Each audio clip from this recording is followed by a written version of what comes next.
Mga ka-abroad, alas 6 na lang hapon dito sa aming probinsya.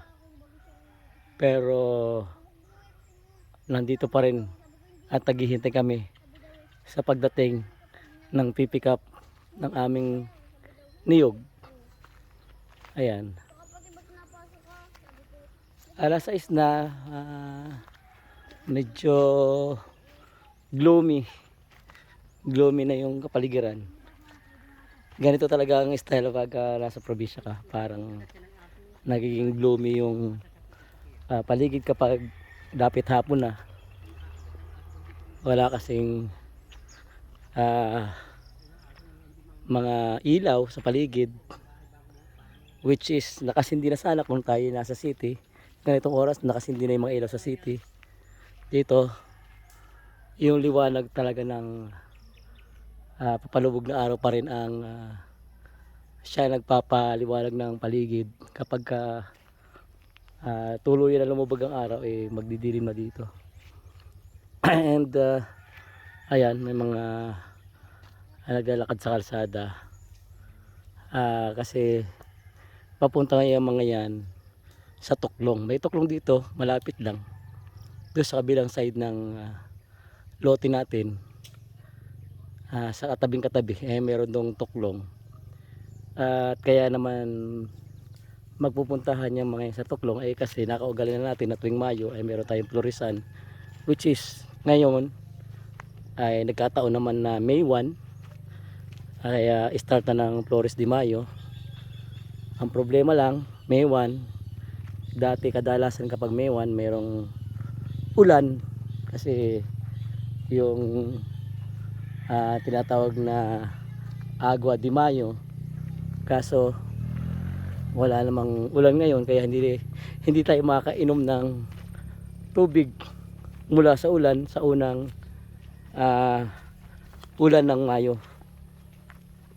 Baka kasi sabi nila mga aabutin pa daw ng August yung tag-init. So malabo tayong makakainom ng Agua de Mayo.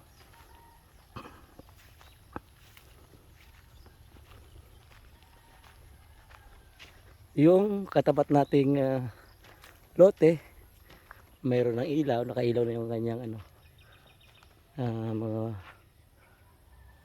bombilya doon sa piggery kasi may piggery doon kabilang side ng ating lote across the kalsada. Ayun, meron doon. At ito naman, ayan yung mga papunta sa Florisan sa Tuklong.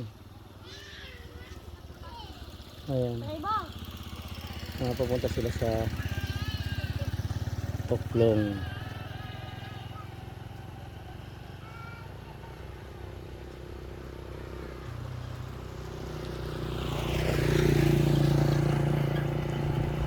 Ayos mga papunta sa Tuklong.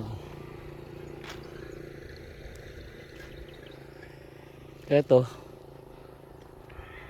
dito manggagaling yung hinihintay nating truck na pipick up sa ating niyog, pero hanggang ngayon wala pa tayong kasiguraduhan kung anong oras darating yun. Sabi na sa atin na maghintay dahil sure naman na darating sila. Yun nga lang, hindi natin alam kung anong oras. Kaya wala tayong magagawa kundi maghintay. So balik tayo doon sa pwesto kung saan nakatambak yung ating pang-pick up na niyog.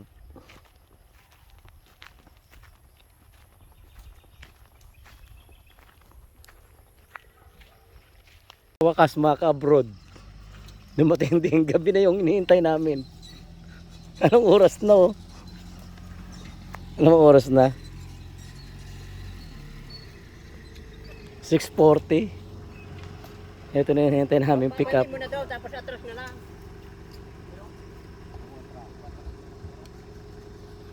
Ang dilim dito. Wala ang kailaw-ilaw dito sa lugar namin. Ay, buti may ilaw silang dala Dito. Ang liwanag ng ilaw nilang dala.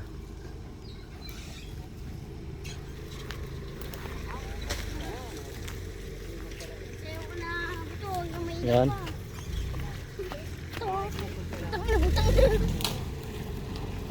Sobra pa. Kakasya pre. Kakasya.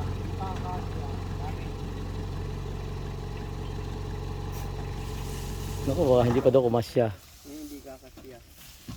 Kali ka ulit.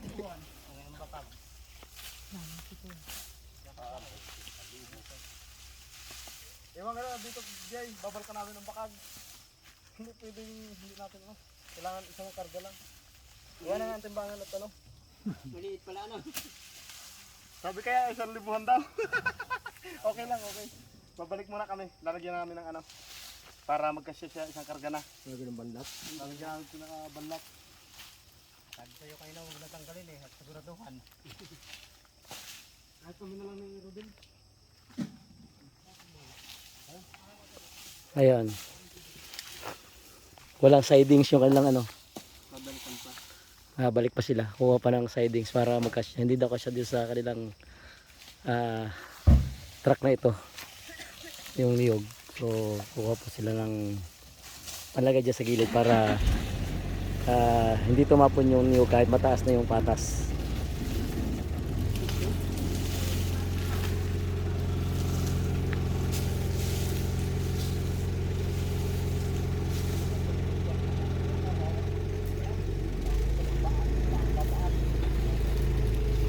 So, maya hintayin natin ulit bumalik sila.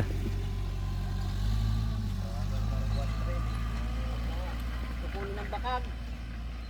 Anong tawag doon? Bakag sa kanila. Kukunin daw yung bakag. Bakag. Kala ko basag. Siding. Yung sidings para tumaas yung load capacity ng truck. Okay, ito na. Start na tayo sa pag titimbang. Ilang kilo kaya abutin yan? Kaya mo na pa dahil. Ano? Oo, tarak ko na rin. Ano dyan? Dito tayo. Ito naman liwanag to. O sige. Kita naman yan.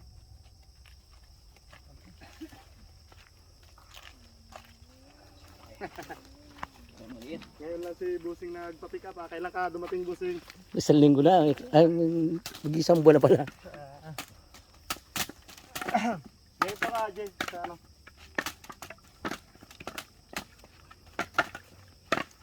Hindi man natin masyado pupunuin. Baka mag dalawang ikot ang ating timbangin. Hindi rin makasira ang timbangan. Nakalampas. Ang timbangan ni Cute, walang 15 kilos doon, lagi 10. May namili sa luhong. Wala utoy dahil ang timbangan mong yan. Ay, ang dami ng una mo tinimbang, 10 kilo din lang. Hirap nitong ating ito. Ano kaya ito ay? Ayun na mali. Wala sa balanse. Teka lang, baba muna natin. Ano? Ito lang sa pantang. Yan. Yung palang timbangan ni Cute, hanggang lang 10 kilo. At yung timbang ko may 15 kilo. Ang laki ng tubo daw ni Cute eh. Sabi si Cute.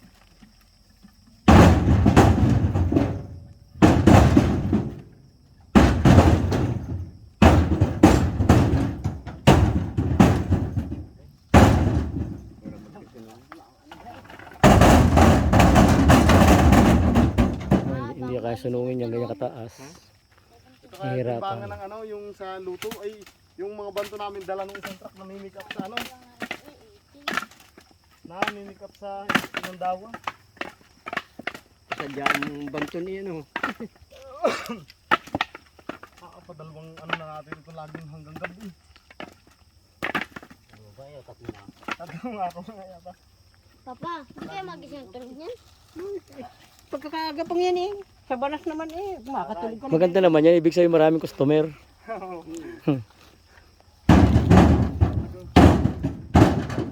Puputukan to ng Kahit puputukan. ganito. Oo.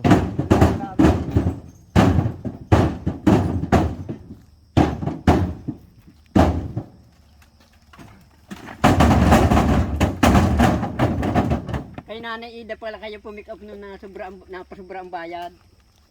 Diyan sa looban. Ah, Si Nanay Ida na ikwento sa akin, nagawa ko ng washing din eh. sobrang naiabot ko. Oo. Pero tama yan sa resibo, sobrang lang. Sobra ng 1,000 yung inabot niyang pira. Sabi daw ni Nanay Ida, sabi daw nung ano na yung Huwag na natin. Hindi ako napayag. Basta 1,000 iti, ano ko, babalik ko yan. Masama yun, iniisip mo Kaya yun. ako dun sa kanilang ano na yun ay. Sabi doon nung kinawili, Iba-iba yun. mga mangangawit. Dahil hindi ko na alam yun. Ha? Tidang Tikson? tikson? Oo. Hindi pwede. Sabi, ibabalik ko itong pirang ito. Ang paghahatiin natin dito yung kabayaran lang. Hindi na pumayag matanda talaga. Ano mo? Ayun. Hindi ko lang muna kinuha. Nung sunod na ano na napakawit na. Naikwento sa akin, kasing doon. Baka kung kailangan ninyo gamitin ko na muna. Ayun, yung nagpaano siya, nagpagawa ng linya ng tubig. Ginamit yung pista. Okay na, patapos na. Babalik pa? Ano babalikan nito? Bukas na ang balik. Dala na lahat yan. Bukas na ng hapon uli. Patapos na yan.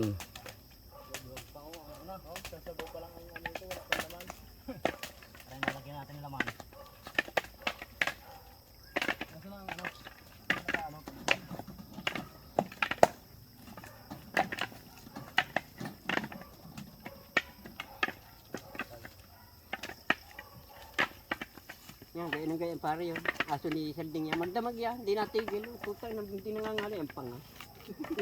May pag-uut pa yan sa madaling araw. Sa araw naman tulog.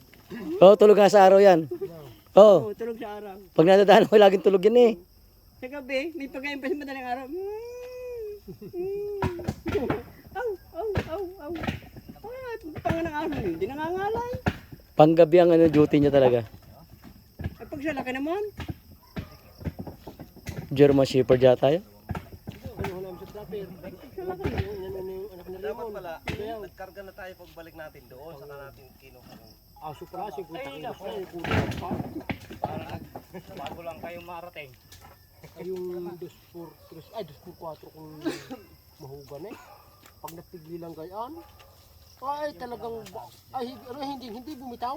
Hindi nabigay yung Ah, ba, na boss ang bayad dito doon or duplicate lang muna? duplicate na muna. Okay. Iwan natin yung duplicate namin.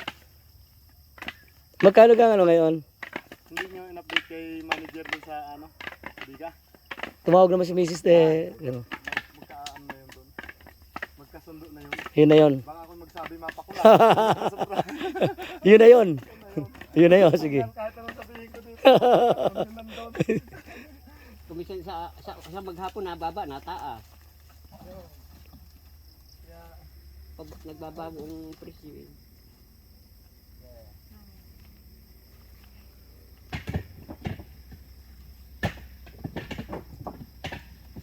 Manoko ang lintik na ako.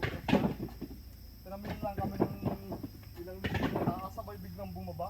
Hindi, pinagpul yun sa amin. Tinamin yun. Okay, last na yan, last na. Pinuladang lutuin. Buo. Nako, pagkatapos-tapos ng upak ng baba. Biglang baba. Ay, hama. Ay, ang kapital yung mataas ano. Ang masakit nun, pag minsan pangkaraniwan namin sa gano'n, pagkaka isang linggo namin pamili, na-update kami na kontrata agad, para hindi na maligi. Hindi inabot ng kontrata, isang araw pa. Naglag. Nakalimitin niya sa ganyan, kinukontrata na eh. Sa ganun pa eh, para Tingnan natin naman nung may budiga pa. Ang style naman na di mura sa pras. May mimili. Naka-stock sa budiga. Naku, inaamag na. Pag kami nagsasako yan, ang gana. Ang bukbuk, ang dami yung kwan. Korean bag. Pag yun namang mataas na ang presyo, saka ipapasako. Yun, Papaw. natapos din. bumili ng 20 ay 8 kilo, kasi 20 putang ina. Nung amin sinasako na ang Korean Nung una, bag, putas-uot sa butas na Sadyang ilo. ano, walang lugihan talaga nung una. Oo, Walang lugihan nung una. Kasi ang layo ng price sa Lucena tapos dito sa atin ngayon tutukan. nakakabilang ako natin ng utso. Kasi i-stackan ka kadaming budiga. Updated na ngayon kasi ang ano yun, no? Legit talaga. Hmm. Sa loob ng maghapon eh, Ay wala. pwedeng magbago eh. Uwi na kami eh. Ang price ngayon. Itik-tik mo na lang diyan sa batong matalas-talas. Kala ko matalas ang hitin mo. Ah, Boko King. Pa-diskarte siya oh. Bahala na maglulog ka. Ngayon, nagawa namin sa ibabaw ng May mga tubo. Alam, bagsak ko ng bagsak. Bahala kayo magkukumpras kayo. Gutom na eh. Magkano inabot natin? Magmimerinda pa kami dito sa may tapat ng paspas. 1494. Ayun. Inabot ng niyog natin ay 1494 kilos. Lahat. Plus yung bukas. Ayun. Kung iisipin eh, kanina, ang estimate ko kanina, 1.5 talo pala ako ng 6 na kilo. Kaunti lang ano? Di ba, nung bago ako malis, 1.5 sabi ko. Nagtanong din si Mama. Ano na piraso niyo lang yun? Hindi ko makaano, baka yung lisan eh. Hindi nakuha eh. Wala din ako. Sa linis na yan. Dalawa mag-iipon. Kaya lang kanina. Okay. Sige. 1494. Ayan. Okay na.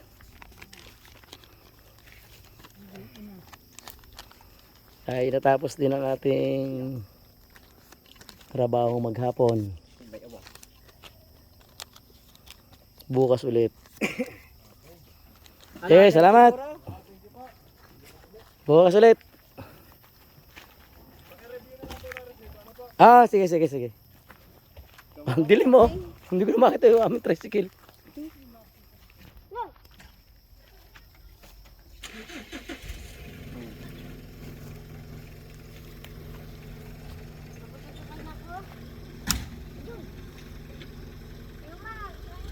Sige, start mo. Sige.